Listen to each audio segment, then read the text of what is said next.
మీ business ఏదైనా మీ ఊర్లో promotion చేయాలంటే అది సుమన్ టీవీతోనే సాధ్యం. ఇప్పుడే సంప్రదించండి. అందరికీ నమస్కారం అండి. కోరుకొండ మండలం గానుగూడెం గ్రామంలో అయితే రాత్రి 3 పాకలైతే తగలడిపోవడం జరిగింది. మూడు పాకలు కూడా శుభ్రంగా కాలిపోవడం జరిగింది. 3 ఫ్యామిలీలు అయితే చాలా రాత్రి ఇబ్బంది పడ్డారు. అందులో ఒక పాకలైతే భర్తలు లేక ఒక 3 అభాగ్యులు అయితే ఒకే ఇంట్లో ఉండడం జరిగింది. ఒక ఆవిడకైతే కాళ్ళు లేవు. ఆ రాత్రి సమయంలో పాపం ఎవరో కాళ్ళు లేని ఆవిడనైతే బయటికి తీసుకురావడం జరిగింది. అదేవిధంగా వాళ్ళకి బట్టలు కానీ ఇంట్లో ఉన్న నిత్యావసర వస్తువులు కానీ ఏమీ లేకుండా మొత్తానికి పూర్తి స్థాయిలో తగలపడిపోవడం చాలా బాధాకరమైన విషయం.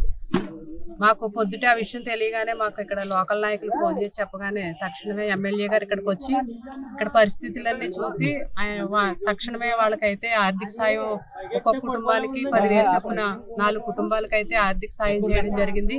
అదేవిధంగా కట్టుకోవడానికి బట్టలు కూడా లేవు, చాలా నిర్భాగ్య స్థితిలో ఉన్నారు వీళ్ళు అనేసి నాకు ఫోన్ చేశారు ఎమ్మెల్యే గారు ఇక్కడి నుంచి. నేను తక్షణమే వీళ్ళకి కట్టుకోవడానికి బట్టలు లేవు, వీళ్ళకి ఏమీ లేవని చెప్పడంతో నేను వాళ్ళకి చీరలు, మగవాళ్ళకి పంచులు, దుప్పట్లు, టవల్లో ఇవన్నీ కొనుక్కుని అయితే తీసుకొచ్చి ఇక్కడ వీళ్ళందరికీ ఇవ్వడం జరిగింది.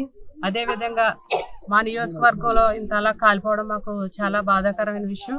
అదేవిధంగా వీళ్ళ కుటుంబాలకి తప్పకుండా ఎన్డీఏ కూటమి తరఫున మేమందరం అండగా ఉంటామనేసి వీళ్ళకి చెప్పడం జరిగింది. అదేవిధంగా వీళ్ళకి ఇల్లు కట్టుకోవడానికి ఇంట్లో కూడా తక్షణమే వీళ్ళకి రాయించే ఏర్పాటు కూడా మేము చేస్తాము.